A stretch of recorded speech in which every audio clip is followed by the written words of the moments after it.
ng 5 halaman na napakalakas o tinaguri ang super strong plants. Ating wealth area na tinatawag yung southeast corner ng ating bahay, or una po, good luck and prosperity sa kanyang simbolismo kasi dadala po siya ng positive energy, pinoprotektahan niya po.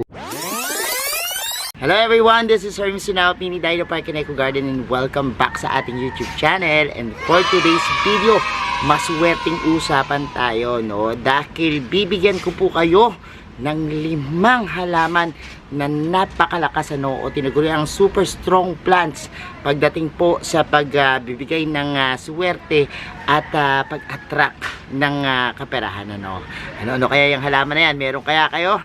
Kaya abangan sa ating pagbalik. Kung ready na kayo mga ka-MDP, tutok lang po.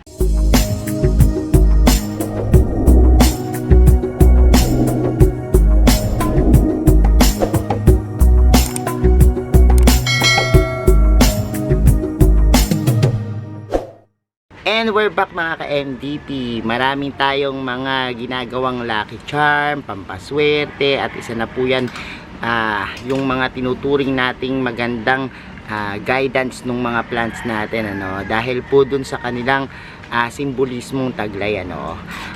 Itong mga ibibigay ko sa inyong halaman talaga namang subok na at laging makikita lamang, madaling hanapin, at minsan nakatanim lang po sa ating bakuran.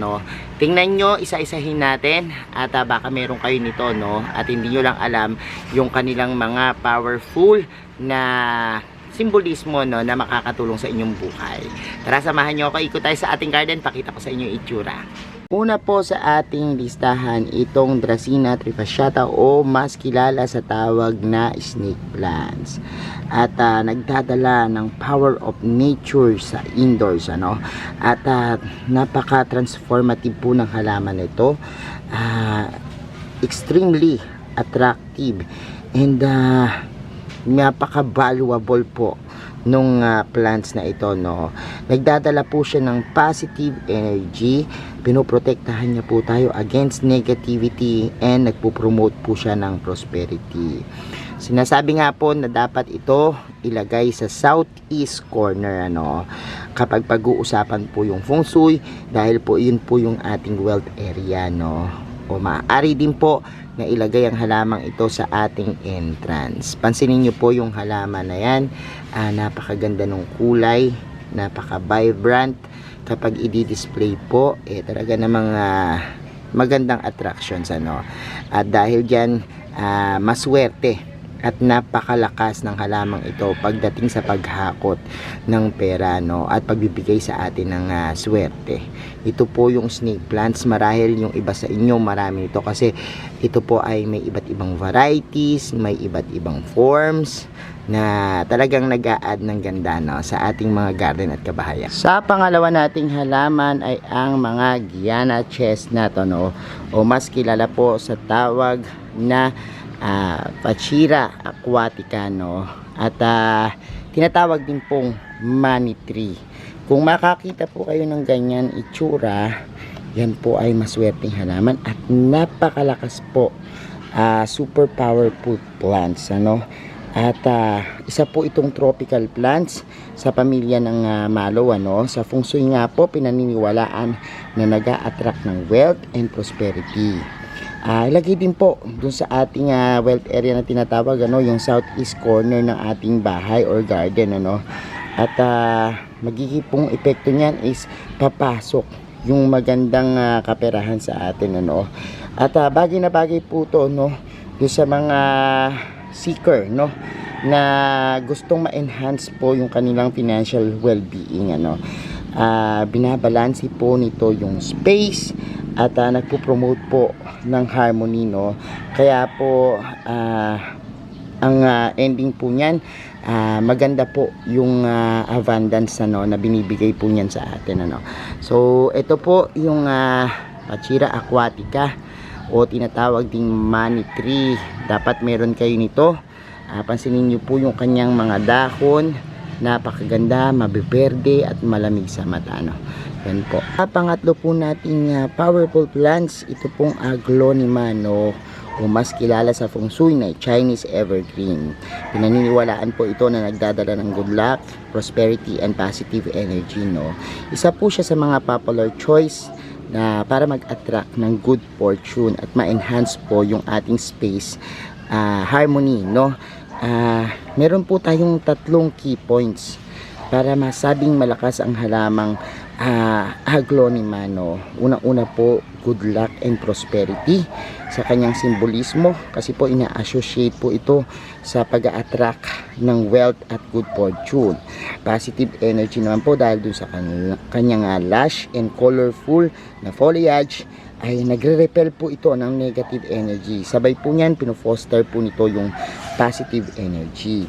Yung kanaman pong growth and endurance, dahil nga po dun sa kanyang resilience at ability na mag-thrive, yan po yung magandang simbolismo ng halaman na ito, no? Kaya ang lakas po ng halaman ito, kaya kung meron po kayong ganito, maganda po yung magiging simbolismo, no, sa inyong buhay. Sa pang-apat nating halaman, ito pong jade plant, ano? Ang jade plant po, kilala sa tawag na Crassula o Batano.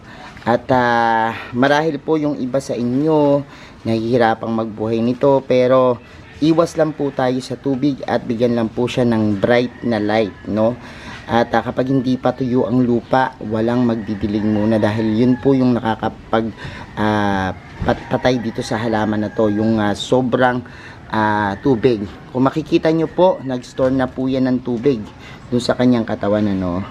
At maganda po na meron kayo nito, no, yung mga tinatawag nating jade plants, dahil po isa po siya sa nag-symbolize ng napakagandang wealth, prosperity at good fortune. Kung mapapansin niyo po, sinasabi natin lagi na ilagay po sa southeast corner ng ating bahay, ano, dahil po yan yung wealth area, no? At ang mga halamang ito, na-enhance po sila kapag dyan inilagay. Tingnan nyo po yung kanyang round shiny leaves na tulad ng mga coins, ano. Mas nasusolidify po yung kanyang association sa wealth and prosperity. Yung kanya naman pong vibrant green color ay nagsisimbolo ng growth and renewal. Sa ibang nasyon po, sa ibang cultures, ginagawa pong lucky charm ang jade plant, ano. Nilalagay po sa mga business establishment, malapit sa kahadiyero, sa mga negosyo. Yan po ay ginagawang pampaswerte, no. Kaya naman po, isa sa malakas ding halaman itong mga jade plants. At sa huling-huli na po nating halaman, itong lucky bamboo, no.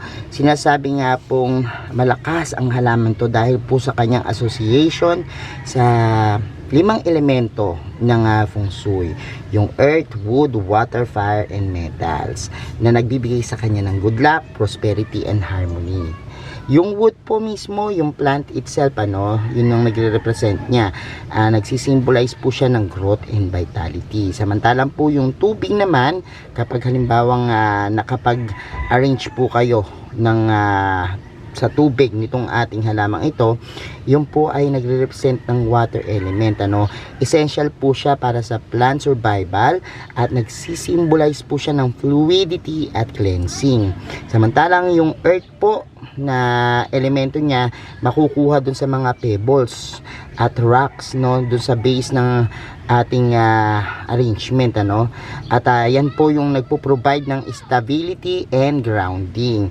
Samantalang po yung fire naman, yung red ribbon na tinatawag, at yan po, kapag tinay po natin sa ating mga halaman na bamboo, yan po ay nagre-represent ng energy and passion naman, ano. Samantalang po yung metal, kapag halimbawa naglagay kayo ng metal coin, ano, yung pinaka nasa ilalim niya, yun naman po yung talagang sumisimbolo ng wealth and prosperity, no, yung mga coins na pwede nating ilagay diyan sa ating arrangement. Yung din pong mga kanyang pinaka-stalks ay meron ding mga meaning, ano. At ang meaning po niyan, yung unang stalk niyan, nagre-represent po ng good fortune, yung lucky lag na tinatawag, pati po prosperous life. Yung 2 stalks naman po, nagsisimbolize po ng love and harmony. Samantalang yung 3 stalk, nagre-represent po siya ng happiness, wealth, and longevity.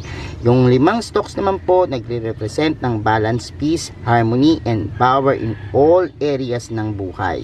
Yung 6 stalks naman po, nagre-represent po siya ng good luck and wealth. Samantalang 7 stalk, nagsisimbolize po siya ng good health. Yung 8 stalk po, nagre-represent ng growth and prosperity. Yung pang-siyam na stalks po, halimbawa, siyam yung dinisplay nyo, yan po ay nagsisimbolize ng great luck, no? Samantalang yung 10 stalk po, nagre-represent ng perfections and completeness. Pero, hindi lang po yan, ano? Pag halimbawang 10, lumampas na po yan, at naging 21 stalk, sinasabi pong ito ay powerful blessing. Kaya po, napakaganda at sobrang lakas, powerful, super strong na matatawag ang pagkakaroon ng lucky bamboo, no? Lalo na po mayroong iba't ibang meaning yung stalks, no? So yan po yung ating lucky bamboo na isa rin po sa napakagandang halaman na meron dapat kayo. So ayan mga ka-MD, pinapanood nyo na yung ating video at nalaman nyo na po yung 5 super strong plants na dapat meron kayo, no? At I hope nakumpleto nyo na yan, ano. At maraming salamat po sa inyong panonood. Paalala lang po, ito ay mga gabay na halaman lamang na maaaring makatulong sa ating buhay, ano. Ang swerte pa rin po ay nasa ating mga kamay. Kung tatamad-tamad tayo at wala tayong gagawin, walang mangyayari sa ating buhay, ano. Sabi ko nga po lagi, manalangin sa Diyos, sabayan ng pagkilos, ang ating pagpupursige, kasipagan niya na magdadala sa atin para maabot natin yung mga pinapangarap natin sa buhay. Maraming salamat mga ka-MDP sa lahat na nagla-like, nag-share at nagko-comment sa ating mga videos. Sa mga hindi po nag-subscribe sa ating YouTube channel, kung bet na bet nyo po yung ganitong usapan, plants, gardening, mga simbolo ng halaman, mag-subscribe na po kayo, no? Huwag nyo pong kalimutang i-hit yung notification bell para laging updated sa aming latest uploads, pati po sa iba't iba nating social media accounts, sa ating TikTok, Instagram, Facebook pages. Search lang po Hermes Sunao or Mini Dino Park and Garden, makikita nyo na yan. Salamat ng maraming mga ka-MDP, and this is Hermes Sunao, nagsasabi sa inyo ng happy planting. Bye bye.